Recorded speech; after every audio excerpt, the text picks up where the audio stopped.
What I wanted to share today was about we're doing the corner aspen leaves where you have the leaf and you have another one that goes another direction, and there's a little piece that kind of looks like a stem, which is sort of doing a little loop loop de loop. And because of that, we're actually adding the snowball corners or the stitch and flip corners to three of the sides, and then the stems, come out of the other ones. So this is to kind of give it that looping around look. I just wanted to talk about the stitch and flip technique because we already know how to make the aspen leaves. And with the stitch and flip technique, it's really easy, especially on these smaller pieces, to have this happen where, see, if I'm flipping the back side, you can see that this is like overlapping too much. And if to the front, that's not a perfect thing. Also, it's easy to have it be a little too short where it's not lining up to the side there. So what are the ways that we can avoid doing that? So by drawing the line on the back, if I sew right on the line, I'm going to end up with a piece that's not quite big enough when I press it back.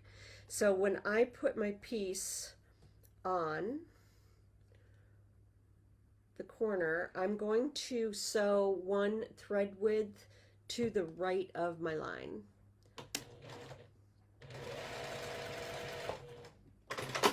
And when I do that, now when I press this open, I'm going to line up correctly to the corner. So it is taking into account the width of that thread so that my sides are the same.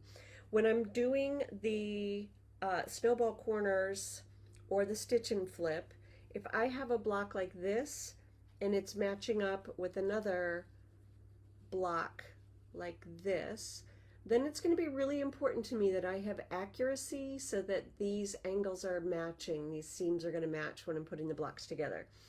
For this particular thing, when I'm doing it, we're going to have another piece that goes here, and this is never matching. So you don't have to worry as much about accuracy, but when you're matching seams, you do. So for that, we wanted to really stay in one place. The smaller the pieces you're working with, the more likely your squares on top are to kind of slide and slip. Also, when I'm working on something that is this size, it's really not a very good size for me to pin. It's too small. And by the time I get to the sewing machine and I take a pin out, the chances of this piece moving and shifting are too great. So on something like this, I'm more likely to use glue. I like the Roxanne's that has the needle tip to it. And I will place my piece on the corner. I'll flip it back and do a little bead of glue. I'm going to press a little hard. Okay, I'm going along on the side that I'm going to be cutting off, but I'm close to the line. Now I flip this back over and I make sure that my square is lined up. Now that is stuck on there with the glue. My piece is not going to shift around. Now when I sew one thread length to the right of my line, it is rock solid there. No shifting. Now I'm going to be able to press this open. And I'm pressing this open to the side.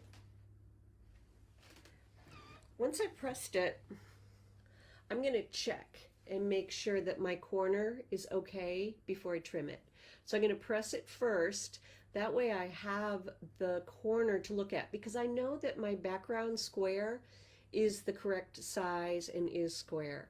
So if I press this open and it is lining up, hi Linda, actually I did the whole live, it wasn't going live, and so I restarted. So I don't know what happened with the first one, but I actually started just like 2 minutes ago, so I'm glad you're here. So once I open this up, now I know that this is going to be an accurate corner here. So I think actually using the glue is a really nice thing to do. Also, like I was having to squeeze this a little bit. This is another version of Roxanne's, which is nice, especially if you have any kind of arthritis or issues with, oh, Marcia, I'm glad that you like using glue. I love it, and especially for curved piecing. When I'm doing like quarter curves, half curves, I don't pin anymore. I always use glue, and the glue to me is like a game changer. So in Roxanne's, this glue-based stick, there's this one that's like a little squeeze bottle, like a little accordion. And so this is actually a lot kinder if you have any kind of arthritis or, you know, issues with like carpal tunnel, tendonitis, anything like that. I find this is an easier glue dispenser to use. It still has that needle tip point to it, so I can get really fine little dabs, but this is nice. The drawback to this one is it's not refillable.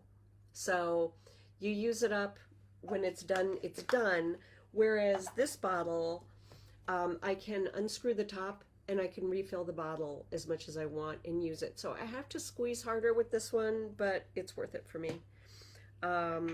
So here is my small piece again. So I'm going to do another one just showing you. So once I put this down, if I don't want to use this kind of glue, the other thing I can do is fold this back and just put a little dab of a glue stick right on the corner and then put this down and do my sewing. But I do like doing it with the Roxanne's. I did not draw a line on the back of this one. If I haven't drawn a line, what I often do is I just finger press it in half. Now I can see a line from just the pressing it. And if I finger press it, it's already naturally folding up where I'm going to be putting my glue. So it's kind of indicating to me this is the place for the glue.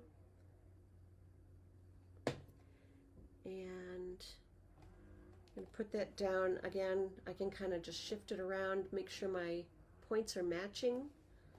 All right, and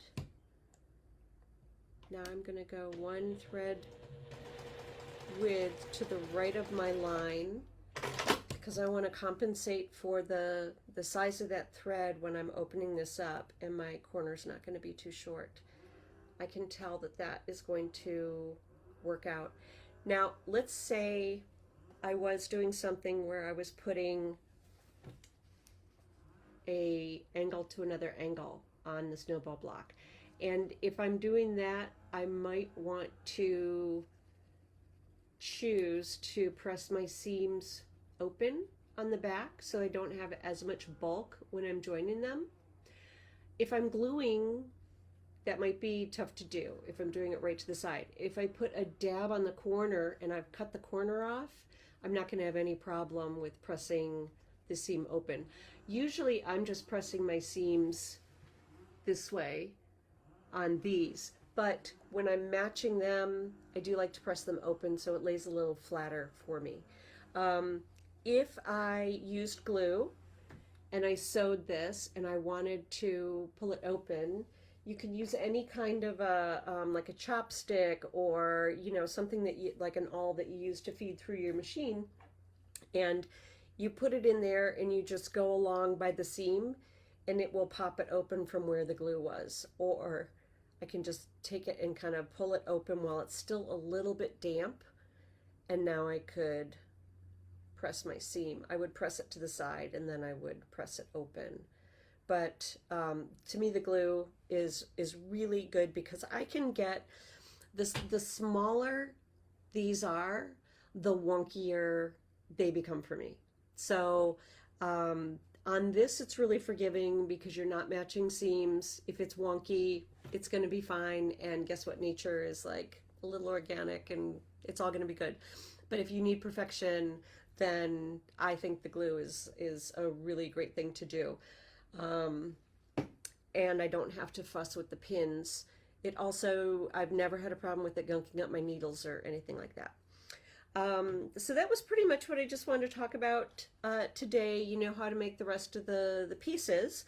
The other things that I wanted to share were that with Moda Blockheads, that is going, and last week I did get a color study up if you're doing Moda Blockheads. This isn't on my blog yet, but it was on the Facebook page. And today is Joanna Figueroa's block, and it's the Galaxy Star, and this is the color study for today. I liked how this one towards the bottom almost, it reminds me of the look I sort of wanted with the stem, where it sort of looks like it's going around when you have this little circle in there. To me, it looks like a ribbon that's twisting and continuing on with that. So I hope you're sewing along with Moda Blockheads. I also wanted to share, I had done the cross stitch in some of the fall designs, and this little pillow, Susan Strump finished this for me with poly pellets and polyfill and some of the Forest Frolic fabric on the back. She also covered this little tiny button with the fabric and the twine. Beautiful job with finishing this off. Thank you, Susan. This Happy Fall Acorn is a free pattern on my shop. So Robin Pickens INC Incorporated. This is a free download. So if you wanted to try cross stitch and you don't know if you want to get into it, this is a freebie. You can try it out, see if you like it.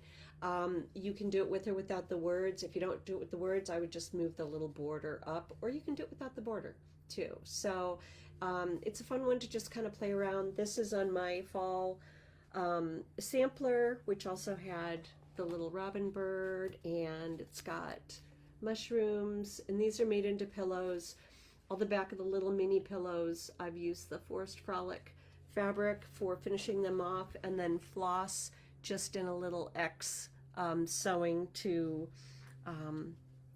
do those and get them finished off. So this is another one of the acorns, but in a lighter colorway. So I just wanted to share that, and in case you wanted to try, that you knew that that little freebie pattern of the Happy Fall Acorn is in there.